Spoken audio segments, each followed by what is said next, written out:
everybody. Duckyworth here. I hope that everybody has had a nice week while I've been away on holiday, but I am back. It was nice to get some rest and relaxation just off work, and now I am back to be ready for my next live film reaction. And the film that I've chosen to react to this time is one that, even when I first saw it when I was a child, I thought it was a pretty weirdly made one. And I have a feeling that something like God, how old was I when I saw this? Like 6, 5. So I get the feeling like 12 years later, it's not really going 22 years later, it's not going to hold up much better from what I remember about it. This is the 1992 Tom and Jerry movie. Not like that one that came out this year, but that also got quite a few people saying that they didn't like it very much. Interestingly, I heard that a lot of people say that they think that this 1992 Tom and Jerry film is actually better than the one that came out this year, the live action one. From what I've heard about the one that came out this year, a lot of people say that it falls into a lot of the same pitfalls that a lot of modern live action adaptations of classic franchises fall into.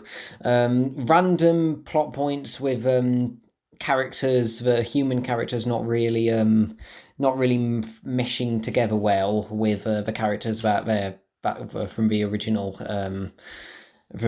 franchise. The animation and the live action often not really meshing together well.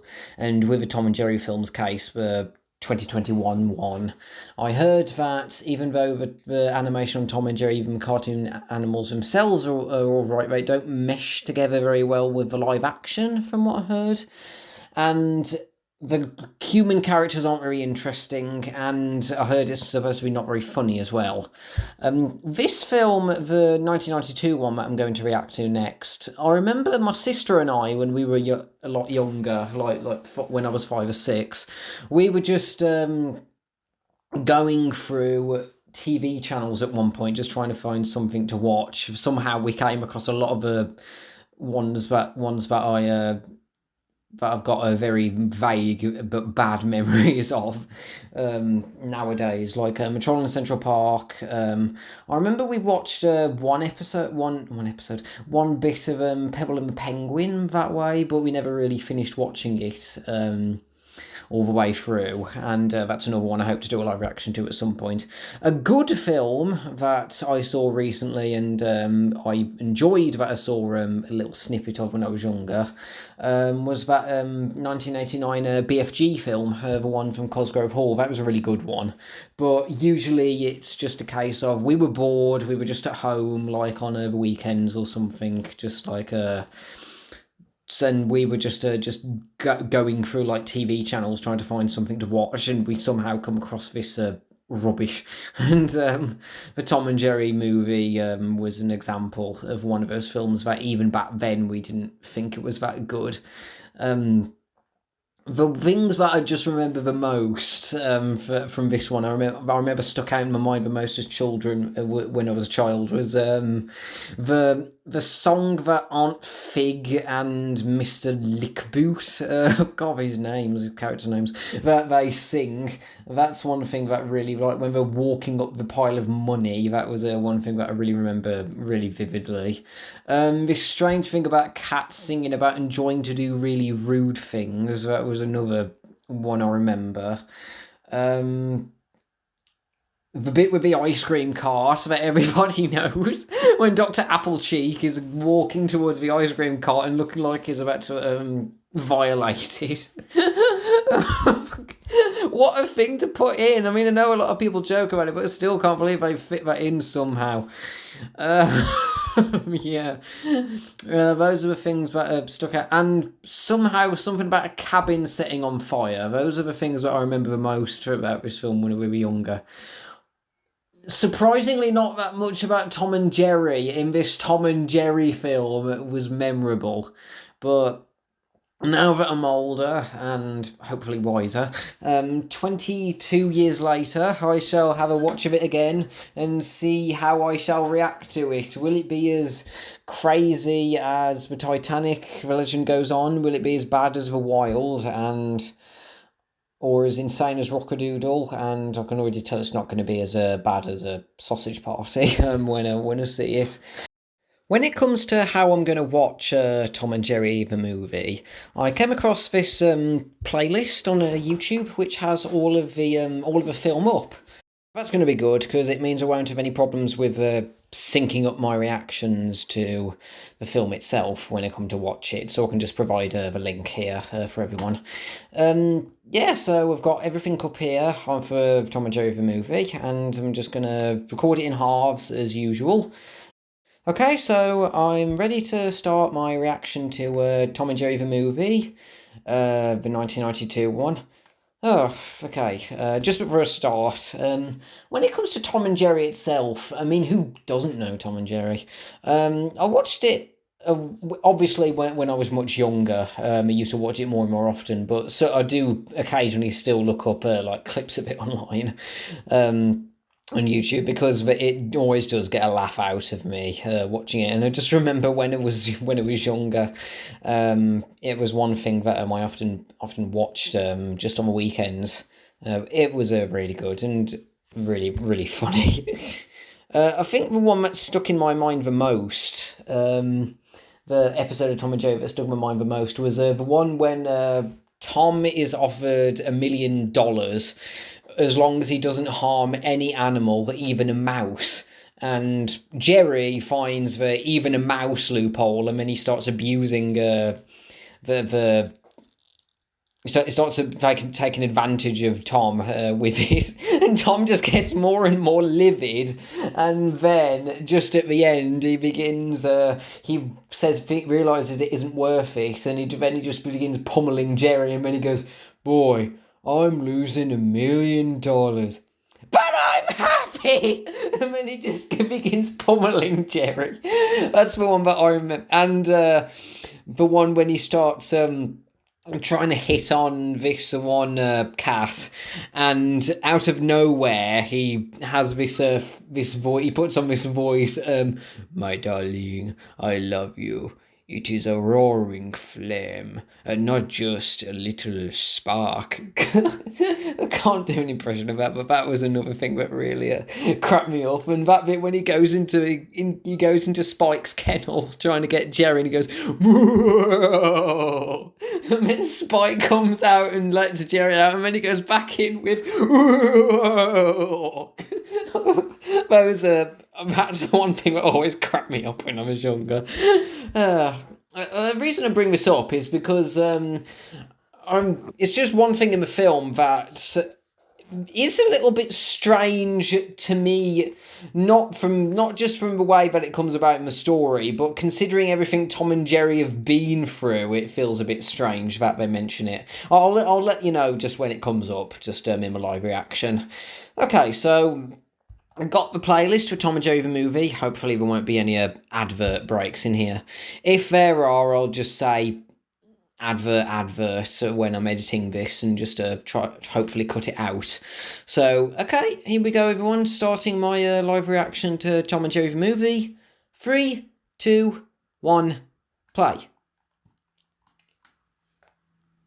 Okay, so here we go. Miramax. How will it hold up?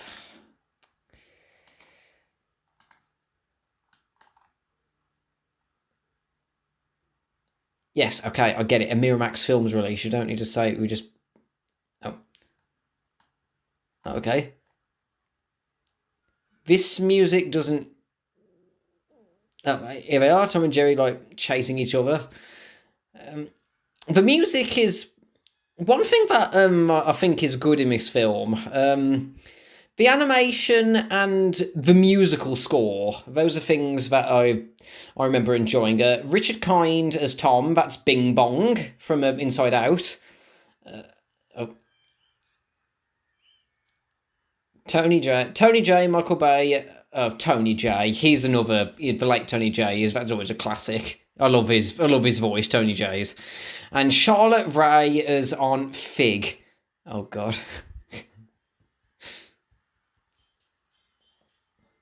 Oh, do my thing with the swords. And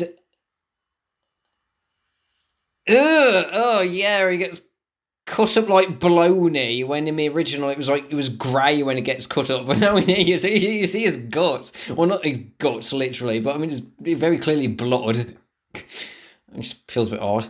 Okay, how did he not know? Wait. Oh, that's another classic one I remember from the shorts, the bowling pins one.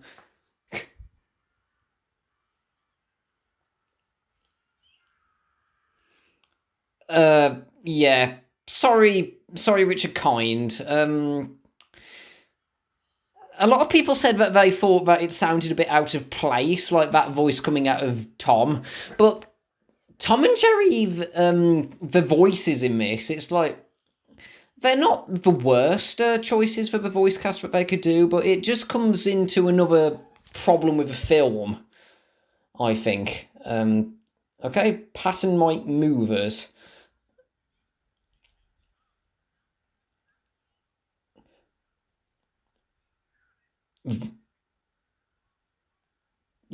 Yeah, for obvious reasons, they couldn't get the the black lady who looks after Tom in the original shorts. They couldn't do that. So, but it's still weird seeing the humans with faces in this when in the original shorts they're always covered.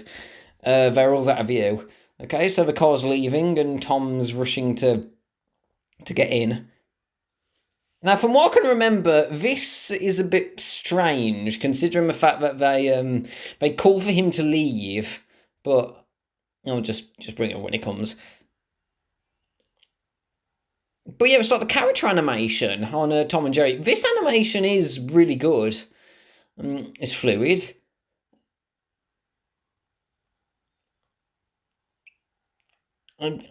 Okay, so it's going to hit him like a snooker cue. Oh.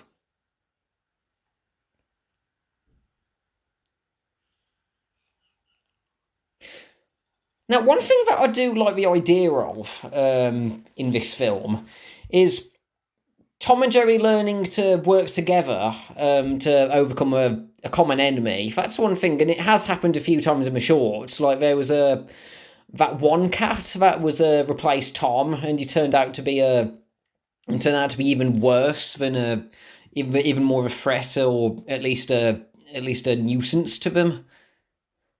But then it turned out that he tried to get rid of Tom and Jerry. So yeah, that's the thing. The car just left. The people didn't check in the back seat to see if Tom was still there. Oh, they clearly cared about him, didn't they? Oh, okay. An angry dog that is clearly not Spike, but he's trying to be Spike. Why couldn't we just get Spike and Tyke in this? Okay, dog chasing him back to the house.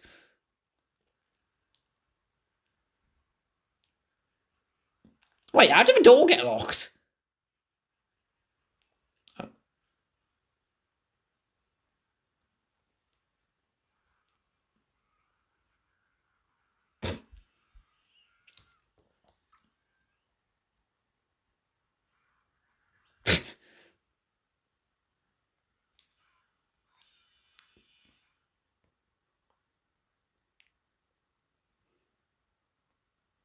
And I do like these bits when I think the best bits in this film is when Tom and Jerry are trying to get through this and it's without any dialogue, because it feels more like a Tom and Jerry short.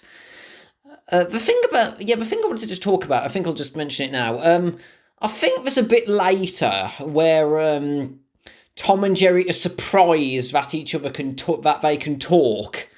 They're just as shocked as some people watching the film are. But I mean, when they did sometimes talk in the original shorts, but that was more for just like gags. You know, it just seems a little bit odd that they noticed, oh, hey, you can talk. Wait, didn't we do that a few times in the past anyway? That was just one thing that always felt a little bit strange.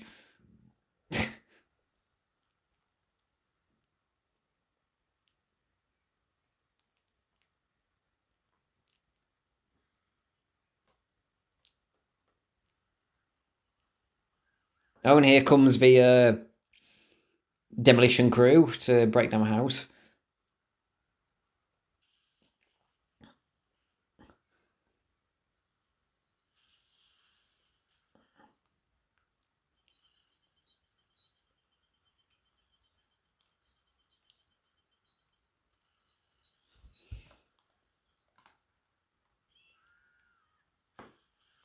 Oh, what was in Tom's face there? It just looked a bit odd with his nose going. Wait, I just noticed Jerry's calendar.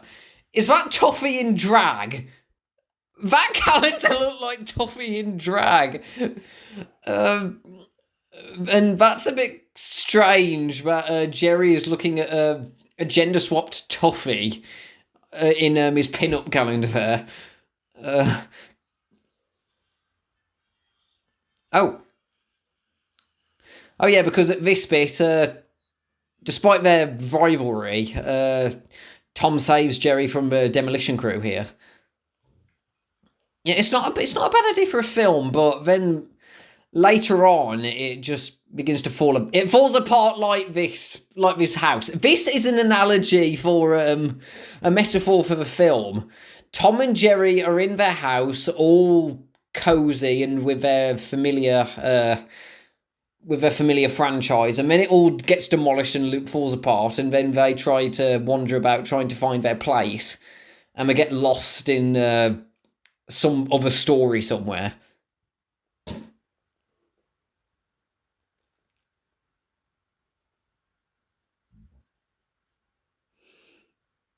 And I do like this jazz music, like Henry Mancini. This is good. Oh, and when it comes to later, I mean, when it comes to them suddenly learning they can talk, they have to have had other instances where they have to have had other instances where other people said, "Hey, what's your name? Hey, what's this?" Why didn't they talk to them earlier? I mean, I don't know. Again, it's just strange. Uh, Bill and Joe's Steaks and Seafood. Bill, Hannah, and Joseph Barbera reference there. Mm, looks nice. And we do good with the background painters. That's another thing about this.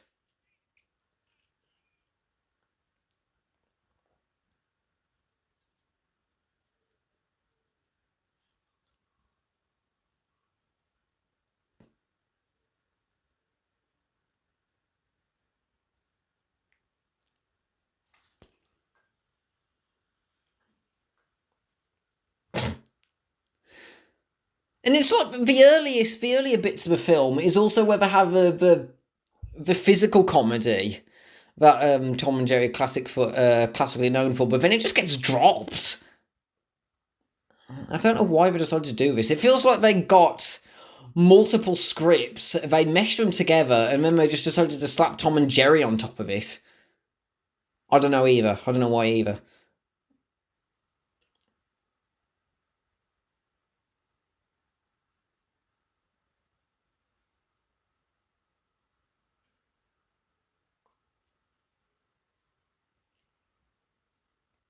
Ah.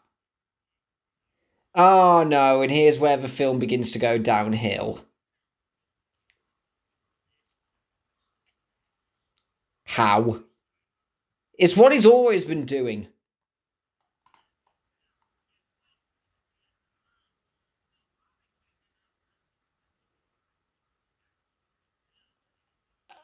Who decided to put this guy in? This guy looks out of place. I mean, I know there was that one time when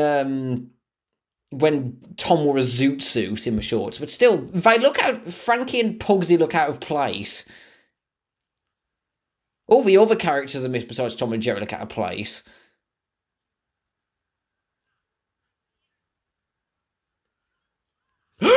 We talked! Even though we've talked in the shorts a few times before, it's a huge shock.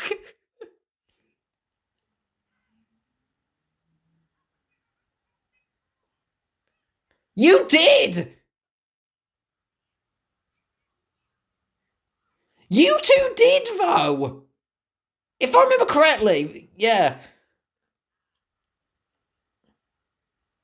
And again, it's like they've randomly thought that they wouldn't be able to keep up if they had it silent the whole way through. So I had to throw in some random reason why they talked, and it's not very good reasoning.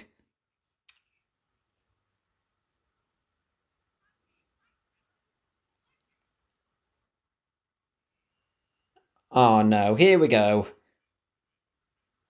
Song. Here we go. Twerking, no! And it begins to go downhill.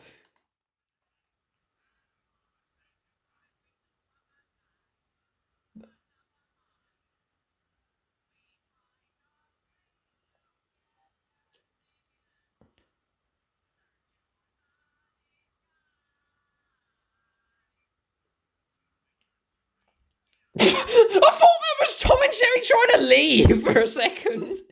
And I don't blame them.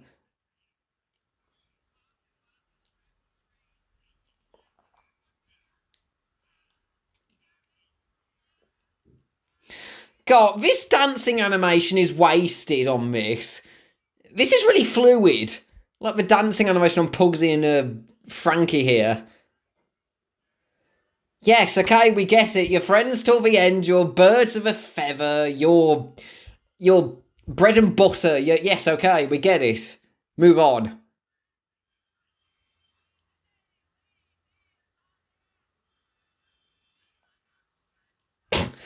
Yeah, that's them just look dumbfounded at this just going on. Oh, why are you bashing yourself with that? That can't be comfortable. Yes, okay, we get it. Move on. This is going on. Go on. No, don't force them to do.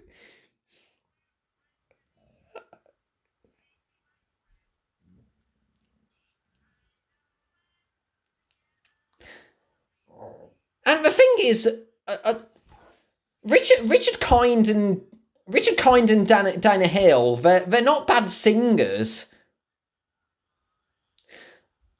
It's like they don't have bad voices, but it's just wasted on these lyrics. Just them just pushing it together. That like oh wait, how do you morph? Teleport. Oh my god! I just noticed the animation on Jerry's mouth there. Just like it was just going back and forth, like while his eyes just stayed still.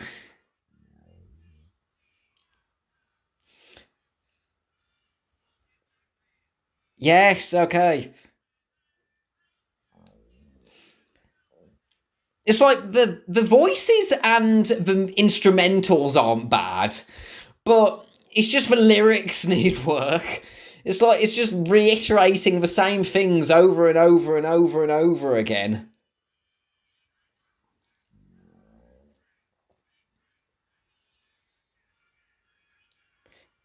No, not again.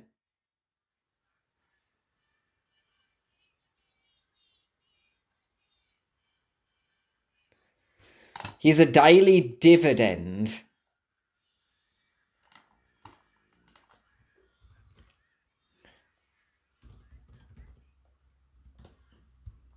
Uh, Dividend, a distribution of profits by a corporation to its shareholders. Oh, okay. So that song was totally pointless because they then just say that's disgusting or whatever. Even though they sang, they were forced into it, just like Pugsy and Pugsy and Freddy just forced him into...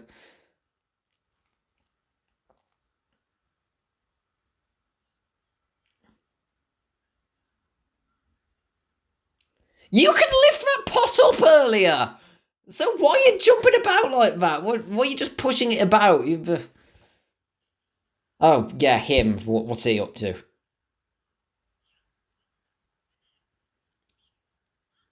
Yeah, you can. We can eat that.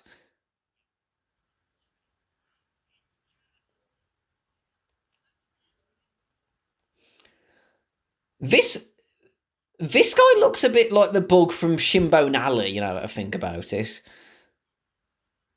Lift the pot up, you did it earlier. Okay, now he won't be able to.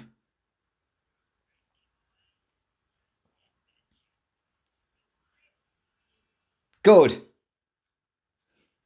Good, get him out of his film.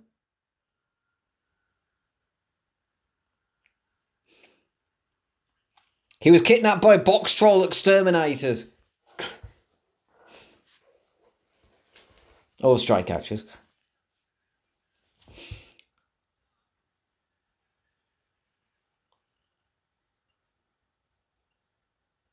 Well, they're gone, and they're going to do barely anything else for the rest of the film. Probably.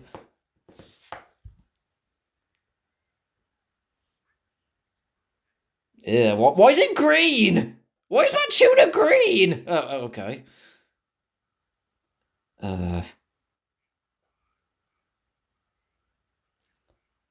Okay, and now Alley Cat.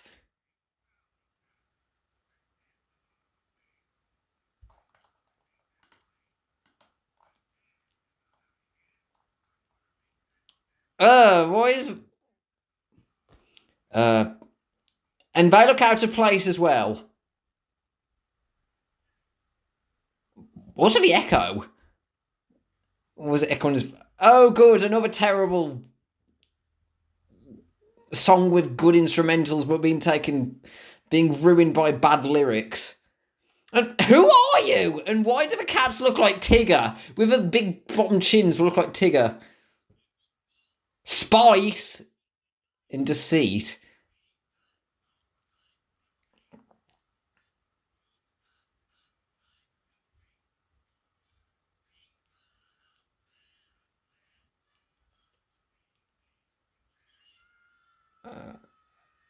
Okay. What? How do you project yourselves into the lights like that? Okay.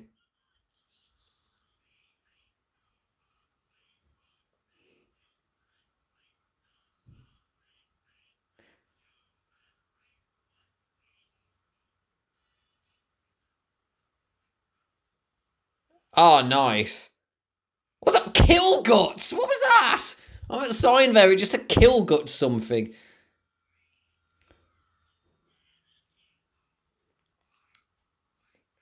Who are you? I still need that explanation. What are you doing here? What do we care about plot relevance? What do we care about point? Okay. We got no pacing here. There's no reason to be here. Okay. Oh, I hate them just as much as...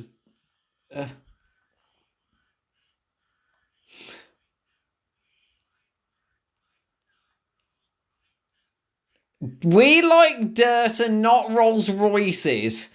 Oh, and now they're singing with Tom. Okay, just... You care as much as the people who decided to throw this in. Who made that song and put it in didn't care. Oh, and now they're trying to chase him, even though they're trying to get him away. Okay. Oh, and Jerry's still under there. Oh. That was out of sync! When he broke into the fence there, the sound was out of sync. Wait, that fence was completely broken. How was it partially reformed?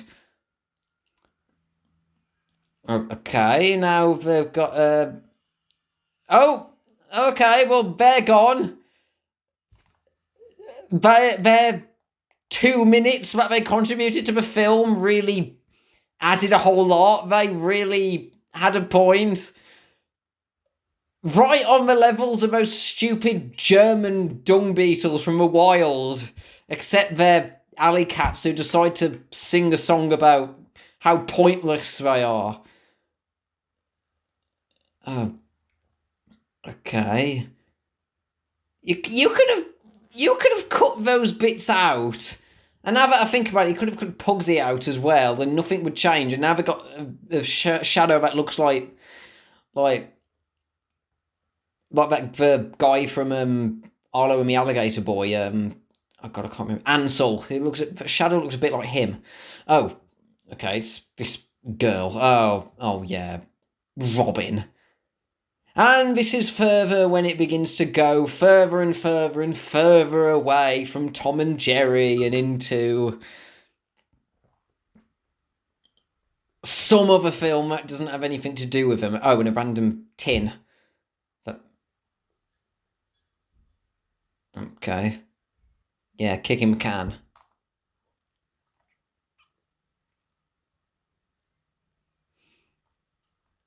Oh.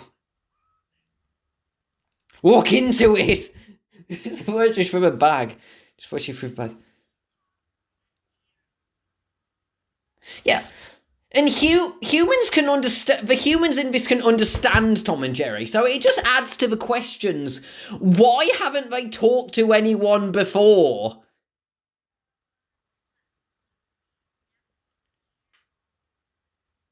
And something else we're just going to fade away from.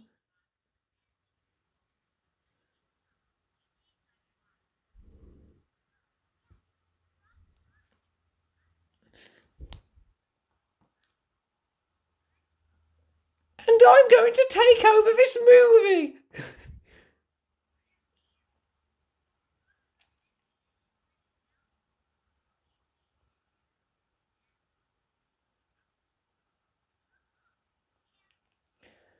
And the thing is, as a story in itself, oh, his eye looks a bit off centre there. The dad. It doesn't. The idea of Robin trying to get away from Aunt Fig, even if it's probably just because they're taking a picture idea from Rescuers and just throwing it in somewhere, because this feels like just ripping off of Rescuers for whatever reason. In a story in and of itself, it's not that bad, but it's why is it thrown into Tom and Jerry?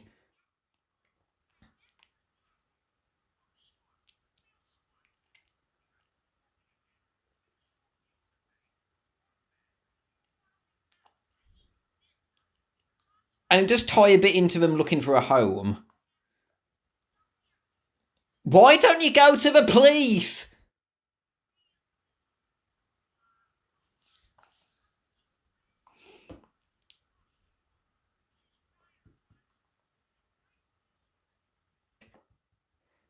Oh, and here she is.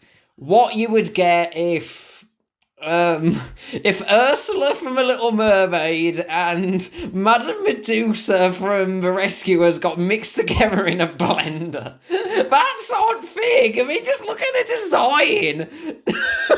Oh God, of the facial expressions she had. Too much detail. Tony J, your voice is so nice to listen to. Shut up, you big poodoo. Poodoo? What kind of insult is that? Lickboot's probably the best character in this, even if just for Tony J's performance here. Oh no! What's going on? The lip get far away. Oh God, the dog. If the dog has to stay on a skateboard to move around, how is he alive? I mean, look at him. He eats so much. He's probably got really heavy health problems. And if he has to stay on a skateboard to move around, yeah. Oh God. Ah ha ha ha.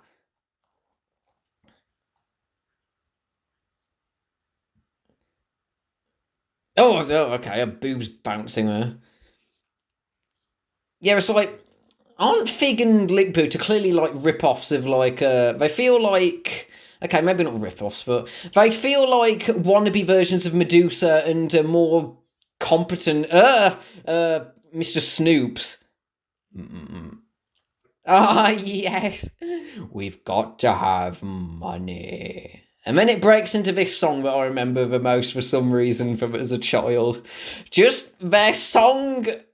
And again, Tony J sings in front of a fireplace because he seems to have a thing for that. If Frollo is anything to go by, and it goes into a song about them singing about money and how much they want to sleep with money, or I imagine. And how'd she get that dress? And what was with his ear there?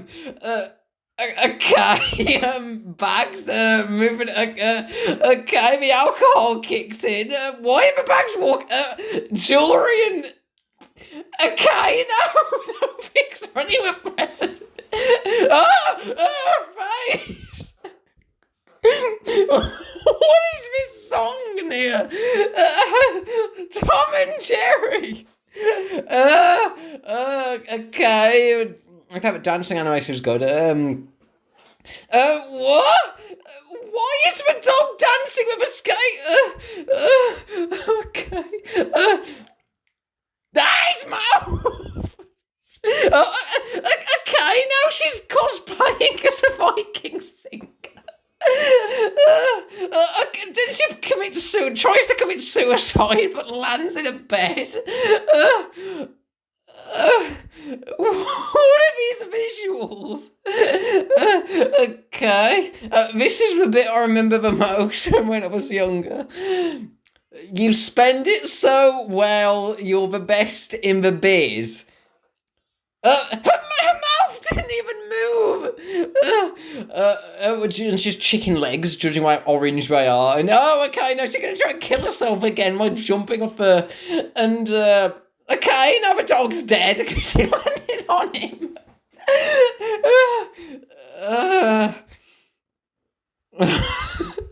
What? And Lickboot and Fig actually seem to have a legitimate chemistry for each other, Juniper. Uh,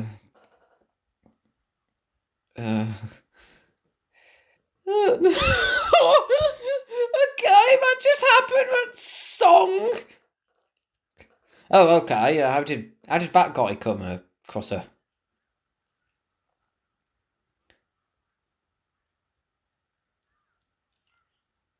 Right, how did they come across her?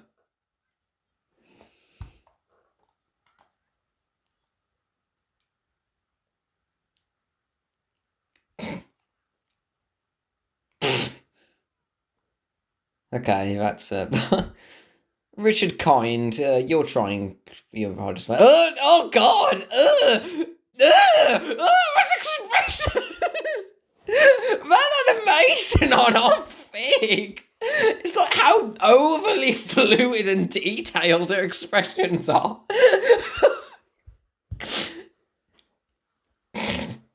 Even with the other human characters, they're not as overly detailed as Fig. The Oh, okay. Going to invite him in and then deny him. Okay. Were you? Ah! Oh, my neck! What is she even doing?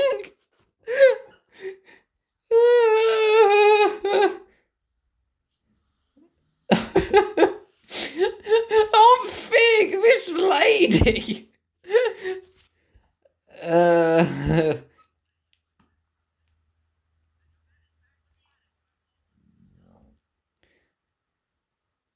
yeah, it's good to be home again, right, Robin? Why didn't she go to the police? I mean, I get the point that Tom and Jerry were saying a bad roof over the head is better than no roof, but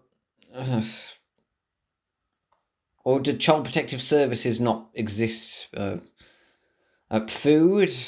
Okay, lots and lots of food. Ugh. Ugh, looks like snot.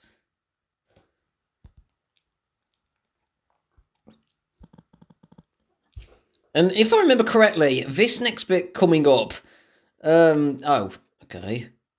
So Tom and Jerry aren't going to get slapstick anymore, but the Ferdinand is.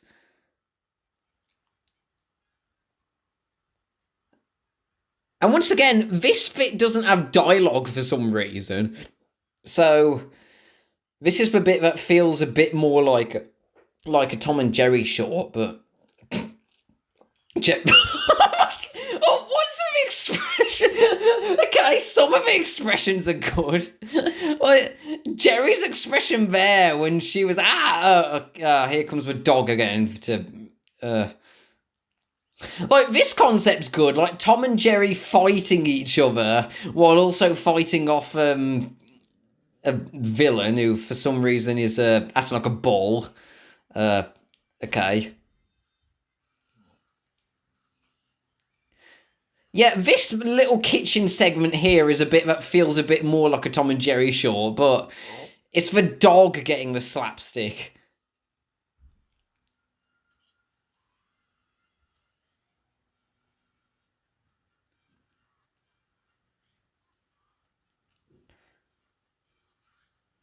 Uh, what was that? Was it? Did he throw up in his mouth there or something?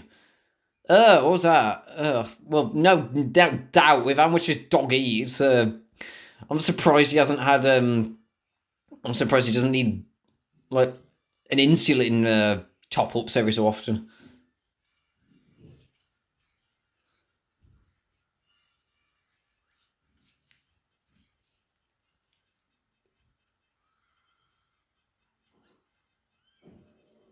Right, how did that? Okay. Ha ha.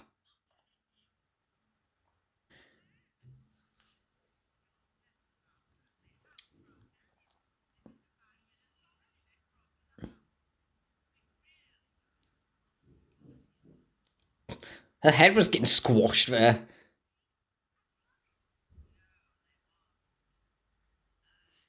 Ah.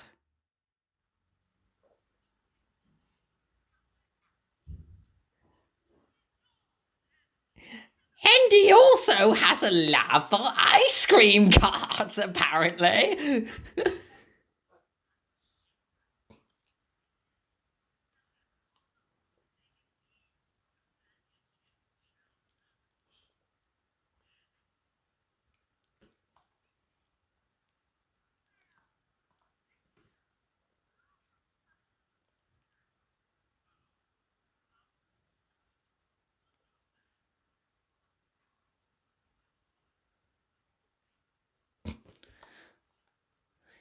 She still doesn't think that thinks that Aunt Fig is going to honour a word or something. Like when she goes, I don't know. It's like you want, I don't know.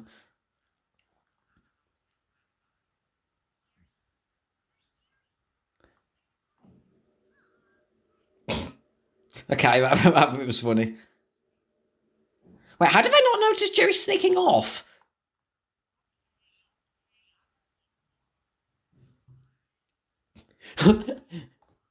He's alive.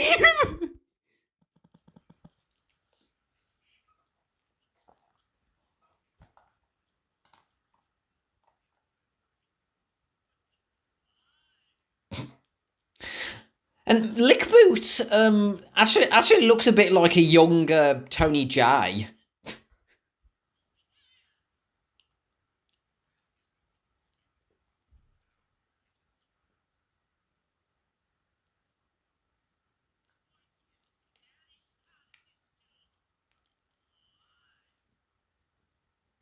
Yeah. Actually, the more I look at like her hair, Aunt Fig looks a bit like a human version of that wardrobe from Beauty and the Beast.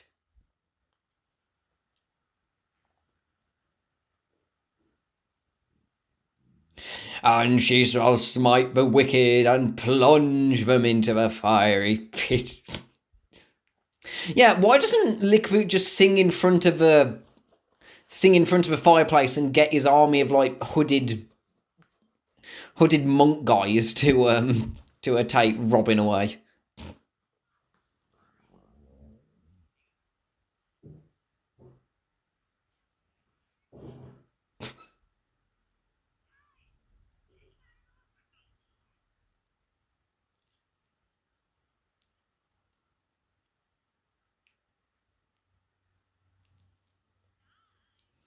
Yeah.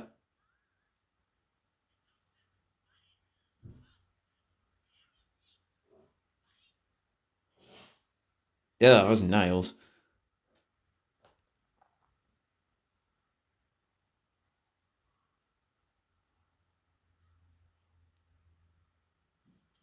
Wait, how did she come up behind her so quickly?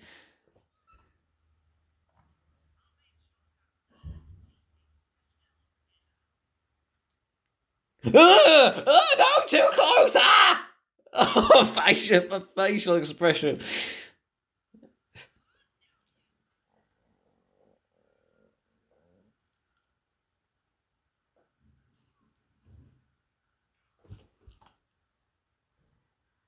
Oh god, why his head sinks into his body.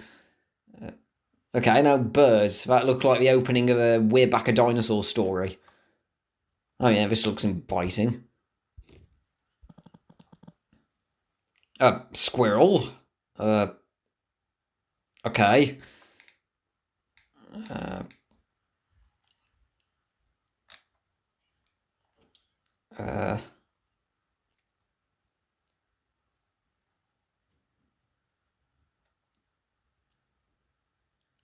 oh, what was with the hand? Why she was walking like? Oh yes, here he is, Doctor Applecheek. Doctor Sweetface. That sounds like. Oh god. Oh, detail. Okay. Dr. Applecheek looks a bit like a shorter version of a coachman from Pinocchio, more I think about it. They'll never come back as pets. Ugh! Oh, God! Ugh!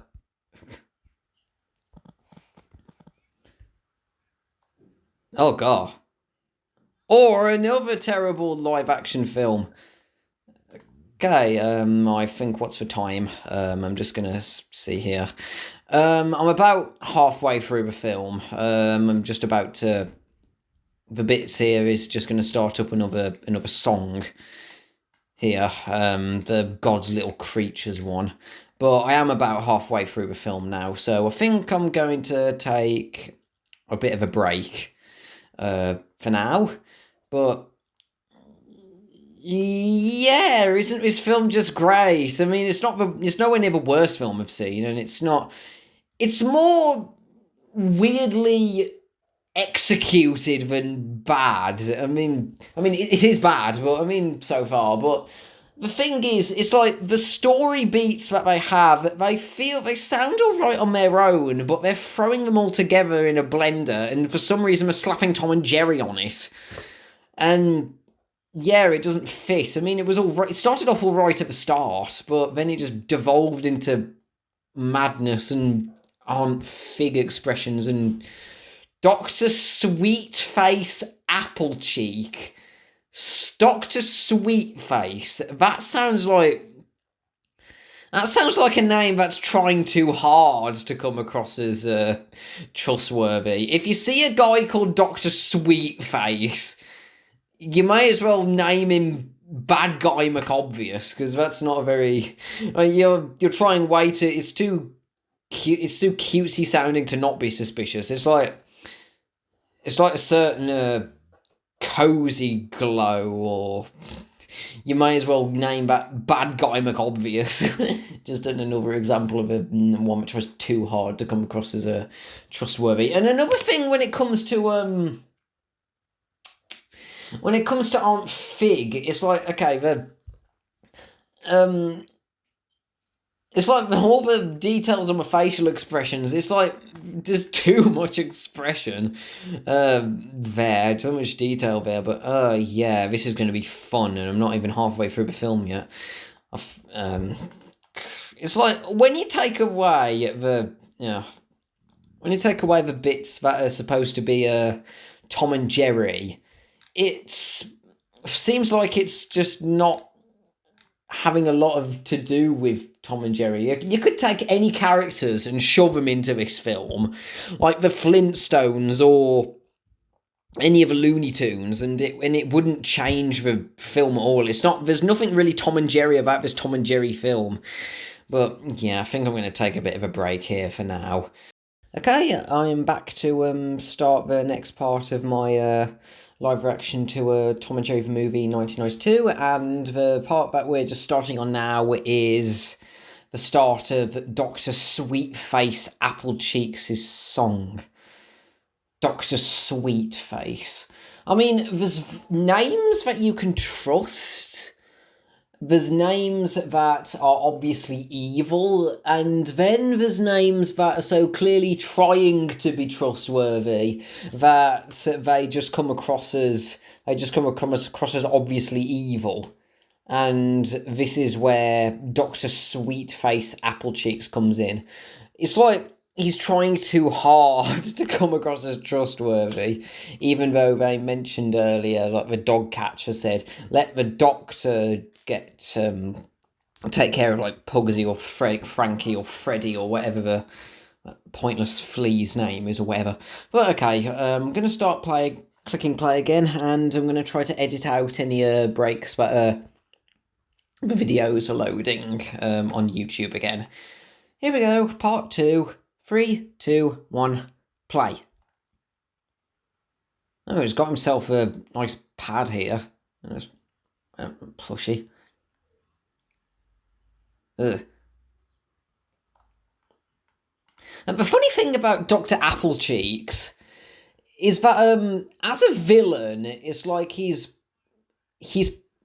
pretending to take in pets to end up like extorting their owners, holding them ransom. That is actually a pretty frightening concept for a villain.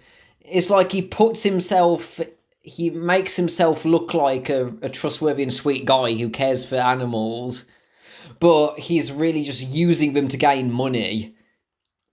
That is pretty frightening. Yeah. And it doesn't help that he looks a bit like the coachman from Pinocchio.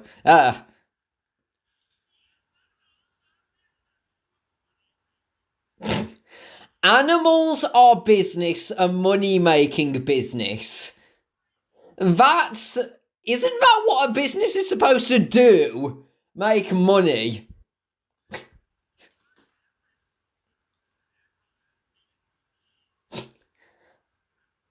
Okay, I think this song is actually the best one so far. Because it's not just pointing out the obvious or reiterating the same point over and over and over again. And I think the instrumentals are the best. And it's not just like doing the same thing over and over.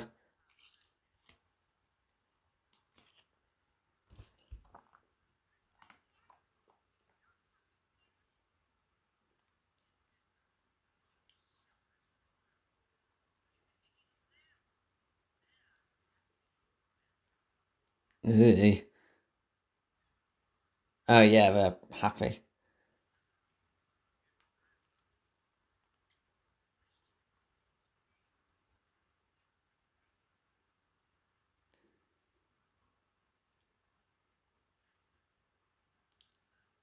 Oh no, him again, this guy.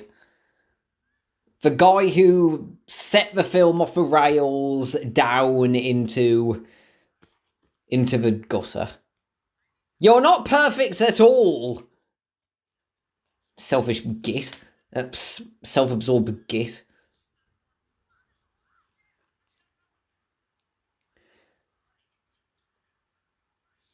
Remember when this film was about Tom and Jerry, not Robin Starling and her dad, who looks a lot like Indiana Jones with a mustache? This can't have been the first time that Dr. Applecheek tried to get a mouse pet. Why didn't he make the cage bars smaller? The gaps between them.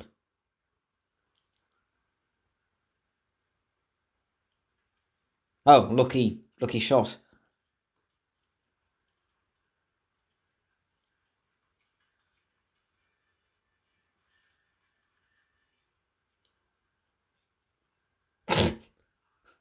Droopy.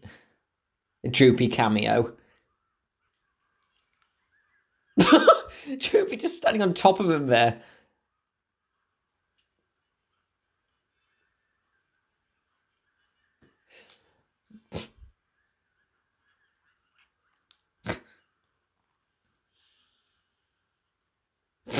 Wow, they have really stretchy necks in this for people, don't they?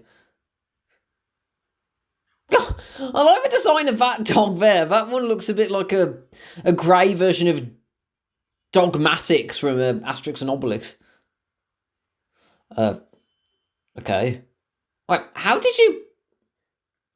Your head wasn't that high! Oh, shut up.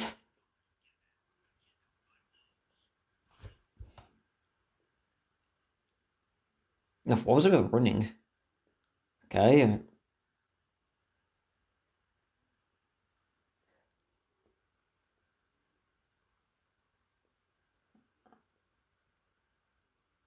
Oh, time for Robin's song of how she stole the film from the Tom and Jerry.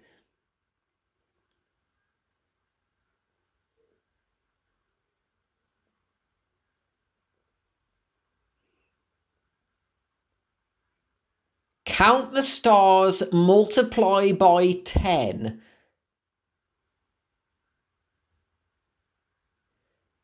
Wait. What did that have to do with... okay. Okay, this song, the singing and the musical...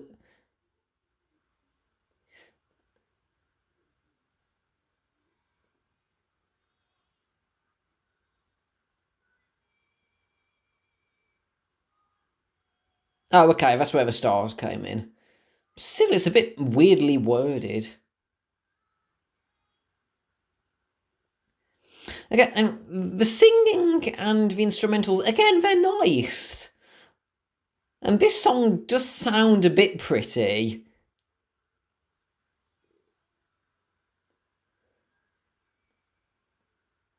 At least this one isn't as bad as, like, the Pointless Alley Cats one.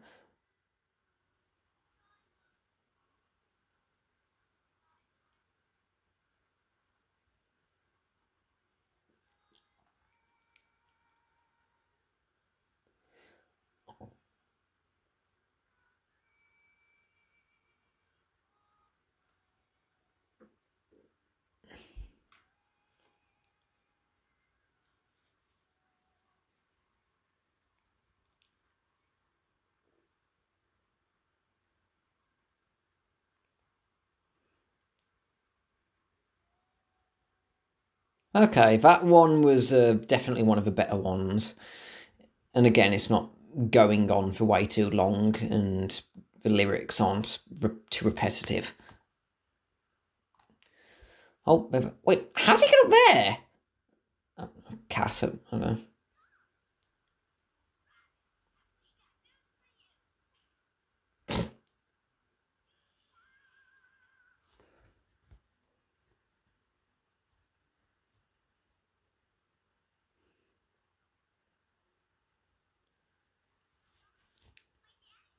Oh, that was fast. That was a bit of an odd cut there. They're gonna go straight to Tibet. All by themselves. Yeah, good point, Tom.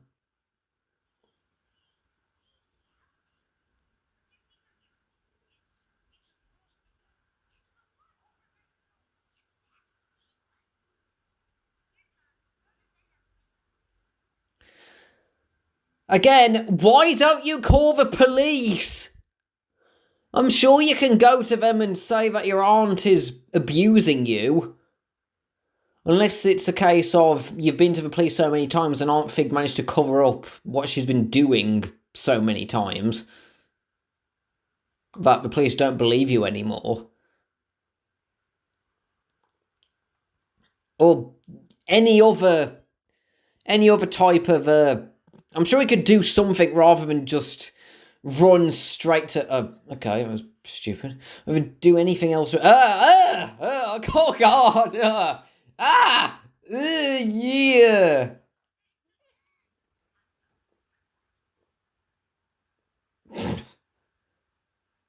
Aunt Fig with a cucumber facial. Sorry, but I'm no offense. I don't think you're gonna be able to help yourself with beauty sleep, given how over the top your expressions and the animation gets. Oh, they're right back here again. Wait, why didn't she use that ref before? This is the same bridge where she was at. Yeah. Wait, Aunt Fig. Oh, how did he? Wait, they walked out of their houses in their dressing gowns. Eey. They must be cold if they've gone out in the middle of the night just wearing dressing gowns.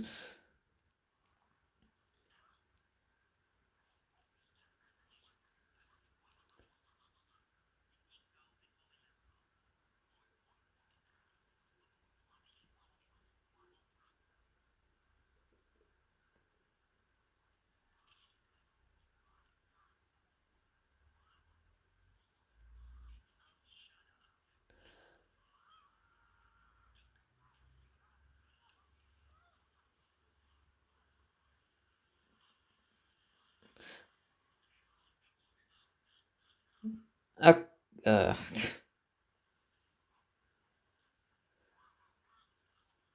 How did he manage to get out that far in the water anyway if he's without sinking? Well, he's dead given how much is being held down by his rotund mass. Do they even have a map?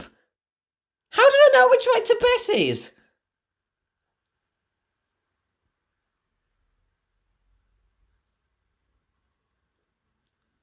This is a stupid plan, Robin. I'm just going to say it. I don't care how desperate you are. You need to have...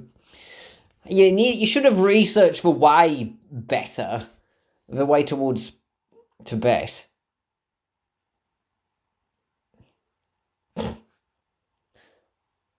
Oh, hey, a bit of character interaction between Tom and Jerry. That's nice. And again, Tom and Jerry's bond isn't that bad. Oh, ship, okay. Guess what? Ship didn't notice, but... Ah! One the dead! Yeah, great. Random ship just come out of nowhere. SS Plot. How did they fish him out of the river?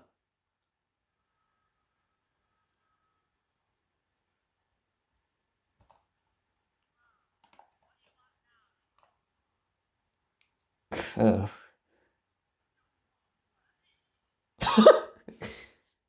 Wait, is that a shark? Lick Boots has a pet shark.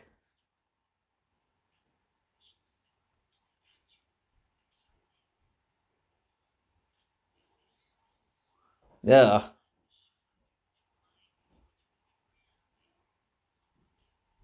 Yeah. Don't bedroom talk each other over the phone. Having phone sex.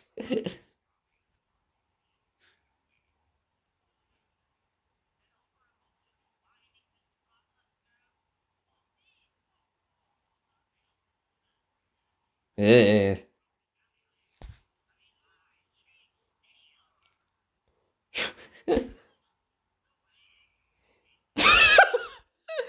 Do anything to give her money. Okay, I'm convinced. Reward? Okay, I get the idea. Aunt Fig is related to Mrs. Mavilda. I'm convinced. With a voice acting and a stupid shallow motives and how she goes about it. These.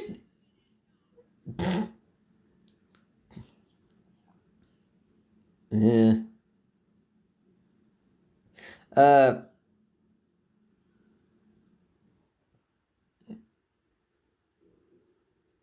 No, no, don't lick chocolate off your fingers like that. Ugh, ugh.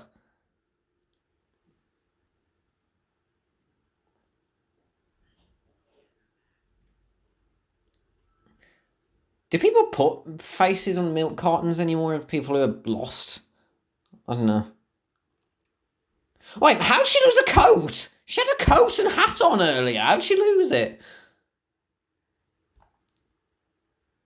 Oh no, these two. Oh, okay, he's Indiana Jones. Wait, who's that? How do you know that? Okay, okay, Indiana Jones in a plane going to. Where was he? Oh, was he? Wait, he was in like the Tibetan mountains, cared for some monks, and he somehow managed to get a plane. Okay, unless that was the one he had in the first place. I don't know. Uh, oh yeah, I agree. Yeah, I agree with Robin there. If that's the first thing I see when I wake up, a weird parrot puppet and some sea captain.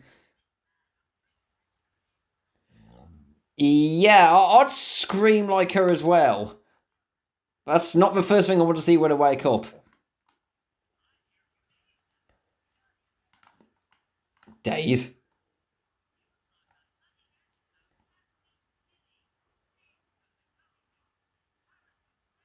By the way, how far are we into this film anyway? We're like 2/3 of the way in, and they're just introducing this guy. It's a bit late to introduce him. Oh, by the way, fun fact. When my sister and I were younger, when we saw this film for the first time, we thought Captain Kiddie said Milton cookies rather than milk and cookies. Okay, fish. I was just looking for food there. Anyway, but we thought he said Milton cookies, and it stuck. Whenever we had milk and cookies when we were younger as a snack, we always used to call it Milton cookies as a joke. Okay, Tom and Jerry fishing. It's funny when Tom and Jerry seem like afterthoughts in their own film compared to the actual plot. That's not a good sign. Again, it's like a lot of the other adaptations. Oh, okay, now we've landed.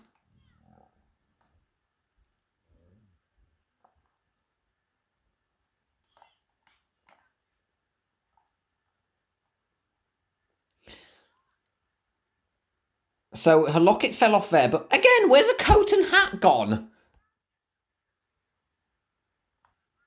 Okay, but anyway, but the backgrounds in this that reminded me. Again, the background artists. How much effort they're putting into this? I mean, animators. Oh, now so now she's finally asking someone how to get to the bed. If you didn't come across Captain Kiddie, where was your plan to? What? Okay.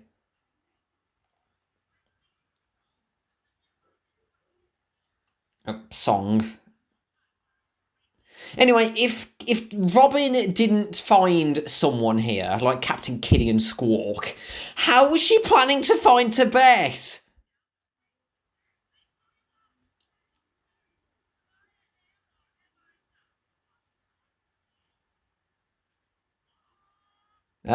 Stop squawking!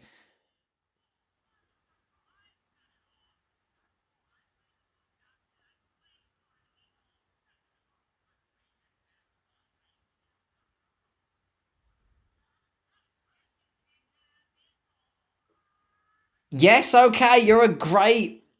You performed at a lot of places. Why don't you tell Robin how to get to Tibet?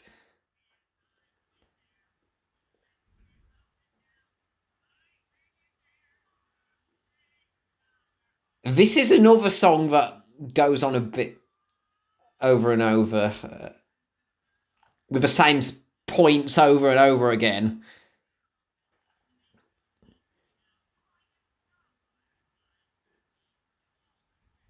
Right, how you. And again, it's a bit late in the film to be introducing this guy like this, isn't it? If he's a main character that's on the poster. Yeah, this guy is one on the poster for it, along with all the other characters. But it's a bit late introducing him, isn't it? And seeing as he's just another character who turns on Robin for money, did we need this guy? It seems a bit pointless. And yeah, all he's doing is like tearing up his curtains and jumping about, and his parrot is squawking. Ow. Wait, she's looking right at the carton. How parrot is alive? How did she not notice her face on that carton? It was right in front of her.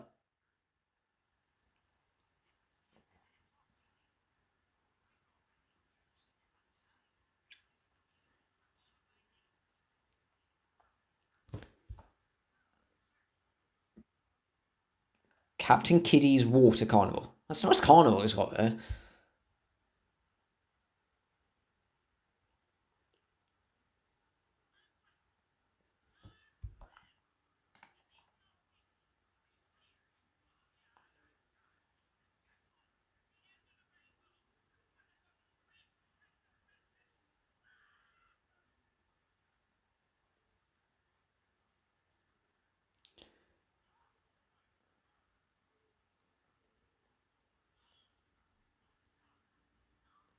Oh, well, that was nice that at least Tom was going to offer Joey the milk there.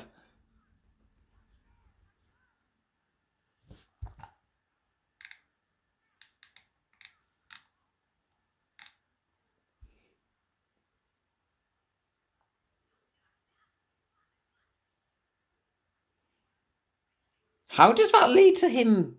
How does it lead to that knowing that Robin's there when we just came across that milk carton? It doesn't, you know.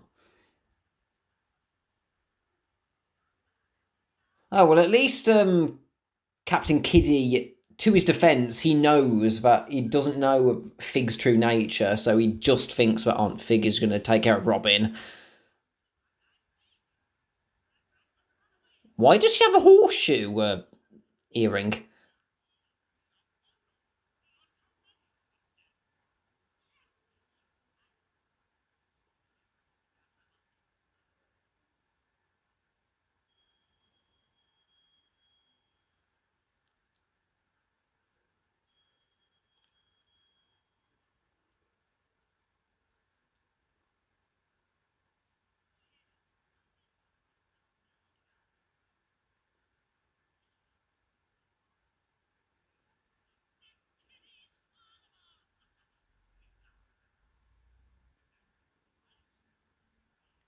His mouth didn't move either!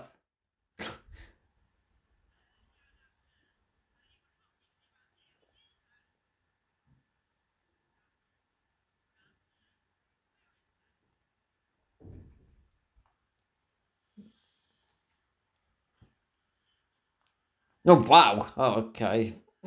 That was a bit sudden, driving. If I remember, isn't this most of the rest of the film just everyone just driving around really haphazardly? Oh no, is the bit coming up that I think's coming up?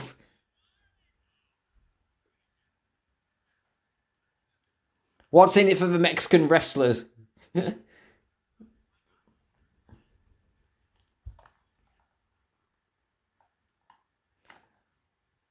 Oh yeah, well what did you think was gonna happen, Apple Cheek, dumbass? If you just say right in front of him that you're not going to give him anything, at least be covert.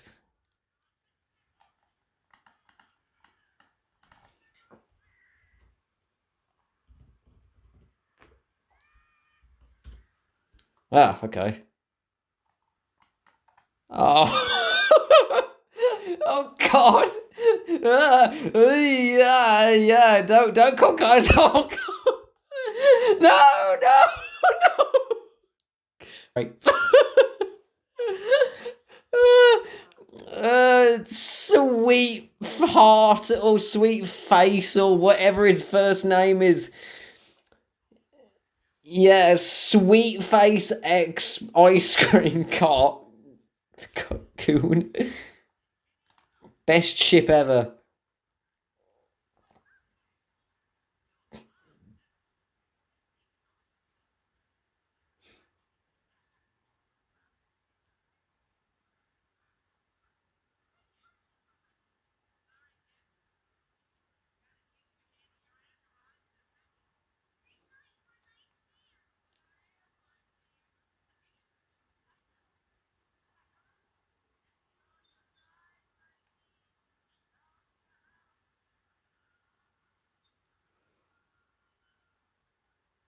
And it's like the concept of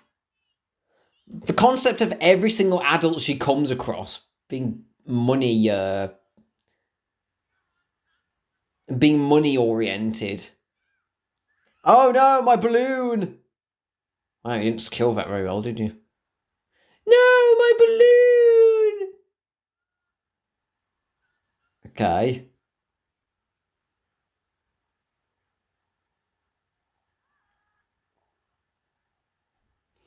Oh, and wait, were you in a plane? Is this for Indiana Jones guy again? Yeah. Well, okay, so he was on the plane. Where are we now? Just some airfield run by the army. Oh, Starling Enterprises. Couldn't you have just taken the plane and just drove over in the first place?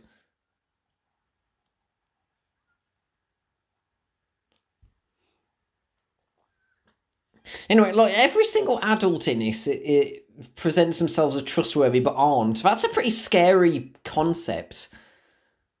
And it's like Captain Kiddie, even though he just thinks that Aunt Fig is a trustworthy guardian, he's still playing right into Fig's hands. Okay.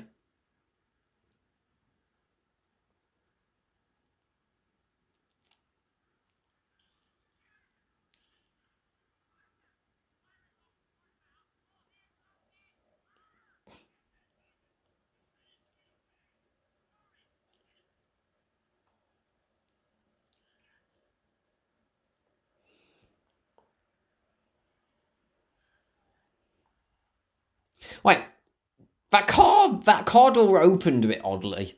Just looked a bit like.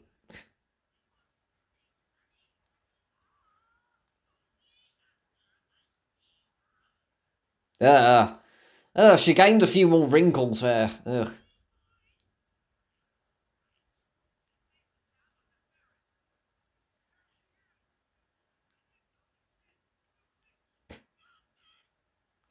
And now it just evolves into everyone just running after Robin.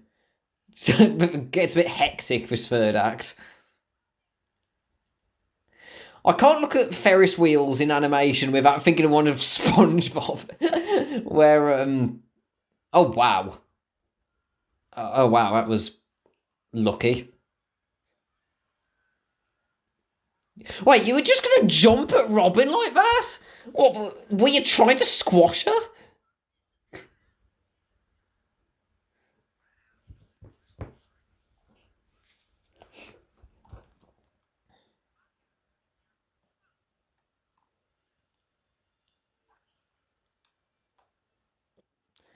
Oh, nice tugboat there. Wait, how did we just find that tugboat?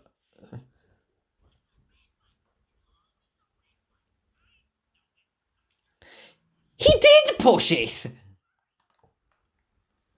Ah, what happened to Aunt Fig? She suddenly shrunk compared to the others.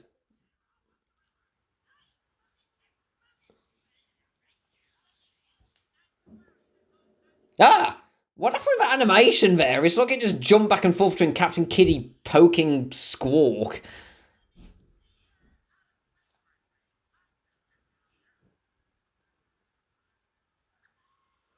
Right, yep, and here they go. It's wacky races. Ice cream cart. Linkboot's expression, man.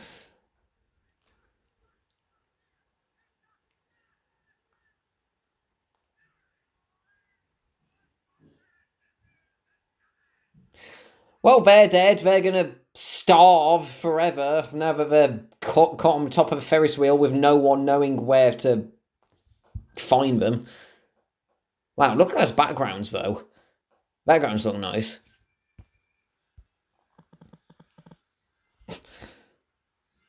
Okay.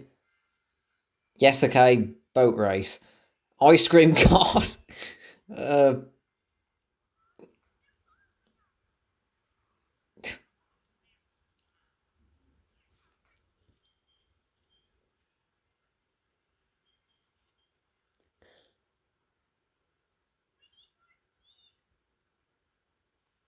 how do you know how to pilot a tugboat? Did a dad show her?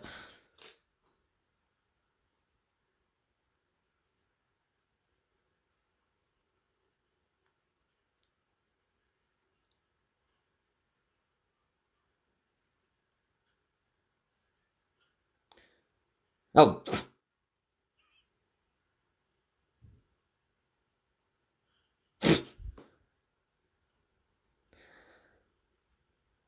Again, another bit of Tom and Jerry interaction that feels like an afterthought compared to the plot. Hasn't got much to do with Tom and Jerry.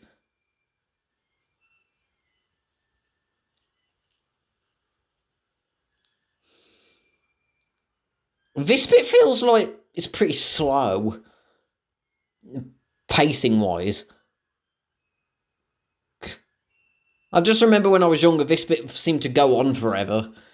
Just a load of slapstick just with the car and the ice cream cart and the boat.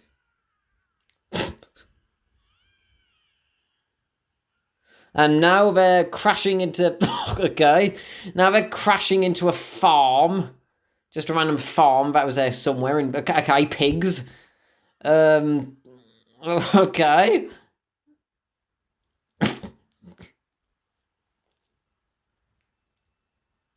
Uh, Ice cream cart again. What was with her fixed face there? She just looks squashed. Her face looks squashed there.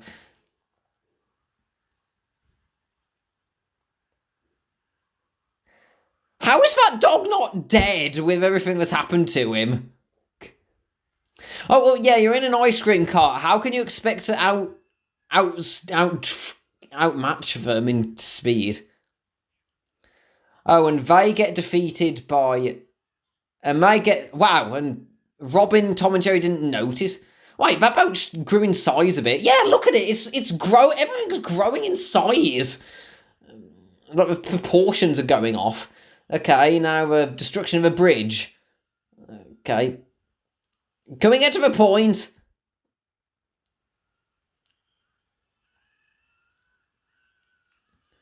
Whee!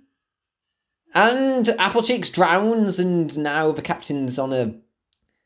Now he's just stuck in an ice cream cart and going nowhere. And Captain Kitty is stuck on a bridge, and they're never going to be found again.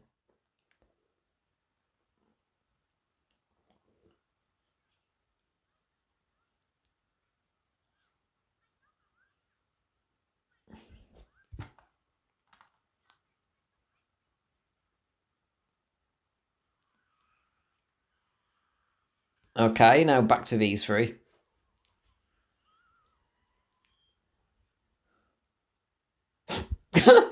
Lick Boots' face.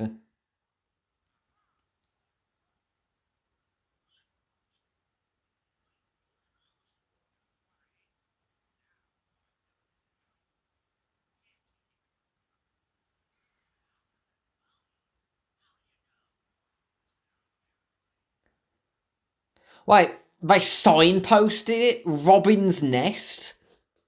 if it's supposed to be a place only for Robin and her dad, why would you make a sign to mark it? Or was it named Robin's Nest before Robin and her dad inherited it or bought it or whatever? I don't know. It just seems a little bit odd that they put a road sign dedicated to a place that's specifically for them. It's a nice sunset though. That we've done there.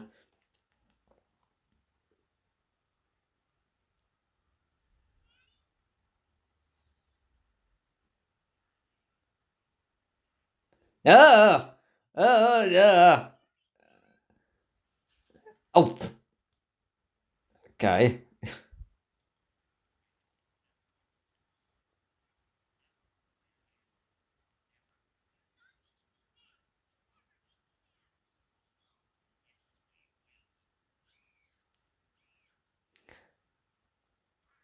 Oh, oh, that was stupid.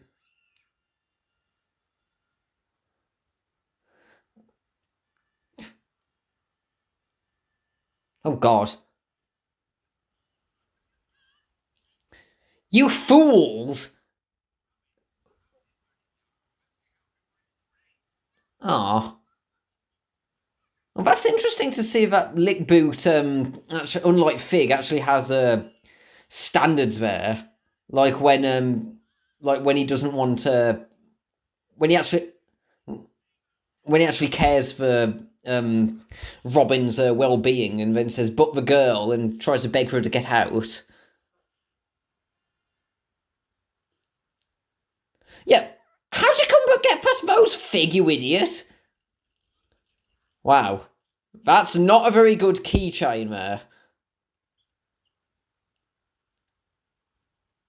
This is actually pretty intense though, as far as it goes for like a cabin on fire, like them, and they're playing it dead serious like this. Even if it is a little bit strange in a Tom and Jerry.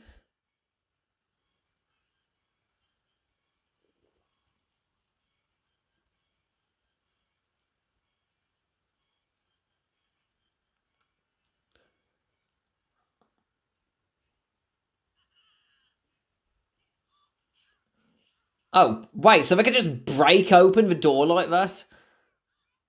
Okay.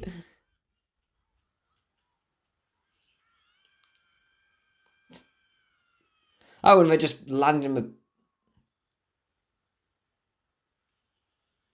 Wait, how did that happen? How did that start up the tugboat like that? Uh, okay, and now they're just going down river somewhere. Uh, wait, is that it for the villains? Aren't Fig Lickboot and Ferdinand just go on a tugboat somewhere and they just, that's it for them being defeated? Okay. Oh, okay, here's a. What's that look there? That ooh face of Robin there. Oh, and he doesn't notice Tom and Jerry. Okay. Were it nails or is it pointy? Oh yeah, just leave Tom and Jerry behind like that. Wait, how did you not notice them? How did you not notice them there? You just saw two figures there and there. Oh God. Oh yeah, so you just leave. So Robin is rescued and Tom and Jerry die burning in a fire of a house burning down. Once again, if that's not a metaphor for something related to this film, I don't know what is. They just left Tom and Jerry in rubble while Robin took over everything.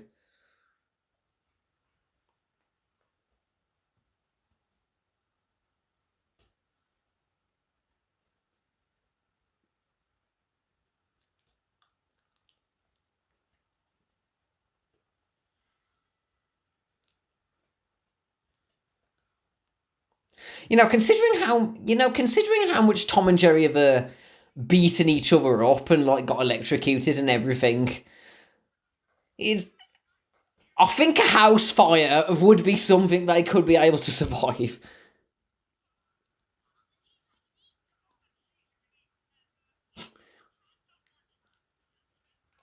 I do like these. I do like this bit of interact. It's like the interactions between Tom and Jerry are the best bits, but it's just a shame that they're overshadowed by things that don't mesh well with Tom and Jerry, in my opinion. Too many cooks spoil the broth. Or in this case, too many plots spoil the broth, the film. Oh, and they somehow managed to get on the train. Yeah, I am so happy for them. Even though they didn't do a whole lot. No, if anything. What was it? Pugsy's eyes there? They just went derp-eyed. Okay.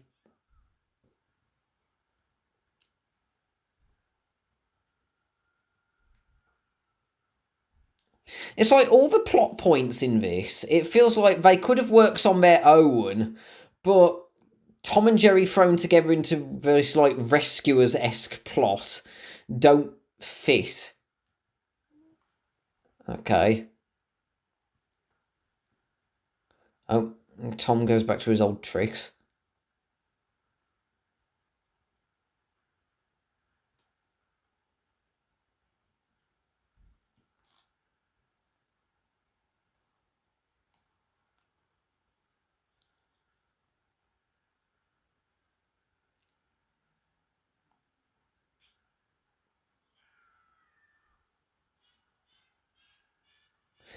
And it ends on what should have been happening throughout the whole thing. Oh, and by the way, I wonder if Tom's old owners learned that he had gone by the end of this, considering they still didn't look in the back of a car. You know, just a bit of a thing to think about.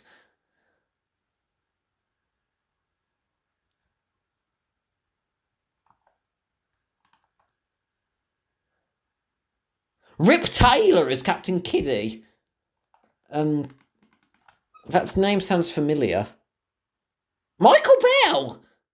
Michael Bell was it was one of the parents in, I can't remember which one, from Rugrats and Raziel from the Soul Reaver games.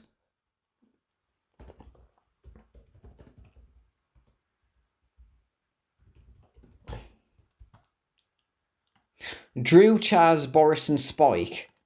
That's who Michael Bell was. Oh, well, it figures back they chose one of the most tolerable songs in this film to be the credit song that was covered.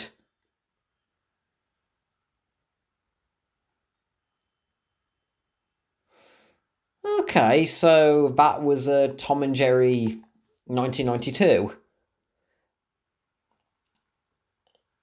Yeah, it wasn't a good film. It's not, but I will admit I did have a bit of fun watching it. Like, even if it is just marveling at all the strange choices and like all the odd bits of animation, especially on on Fig. It was like she just does. It's like it's so bad it's good. I would say in quite a few cases, just like with all the strange choices and like how everything just doesn't seem to fit. Like they take Tom and Jerry. They only throw in a few little scenes of them having their classic slapstick, and then we just throw in some random, unrelated plot with this orphan girl who tries to be reunited with her father and has to avoid her evil aunt who's trying to rush after her just to get money from her. It's like, how did they come to these choices? It feels like they decided that they had a plot. They wanted to use a plot of this orphan girl trying to be reunited with her dad, and then out of nowhere they just decided, hey, let's throw Tom and Jerry in it. We need to make a Tom and Jerry film or something, so let's just randomly throw it in. A sentiment that would be repeated when it came to like the Wizard of Oz and the Willy Wonka and a Chocolate Factory films where they got thrown in. Yeah, and it didn't work very well there either.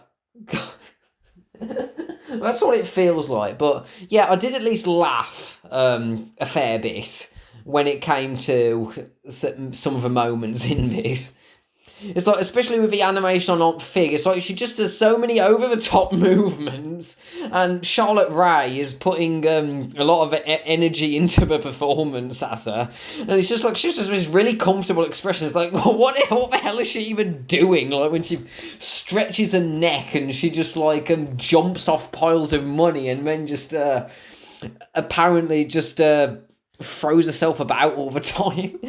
That's probably the bit that I had the most fun with. Mr. Lickboot was another character, probably the best one in it, I'd say.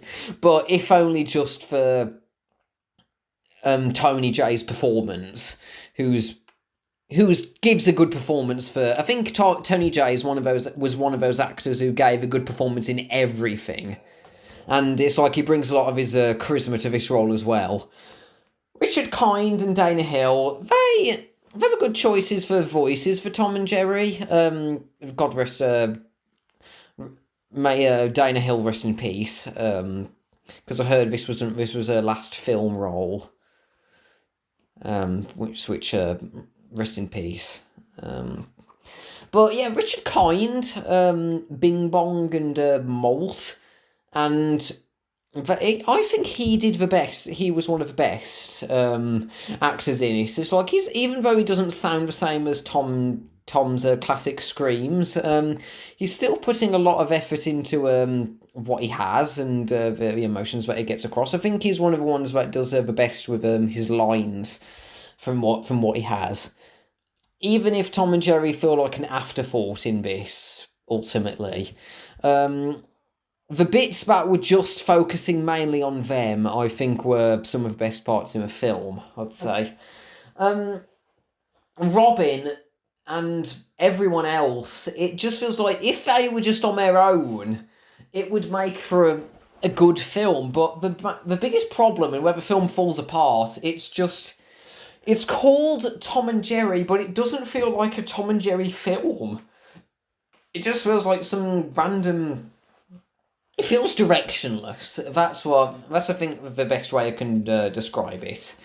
And the song, and it just comes a bit out of nowhere. It's like a perfect metaphor for it is when Tom and Jerry's their house is destroyed and then they're out on the streets, and then all of a sudden they come across Pugsy and Frankie or Freddy or Flea, who's got nothing on Franca from a Monster in Paris.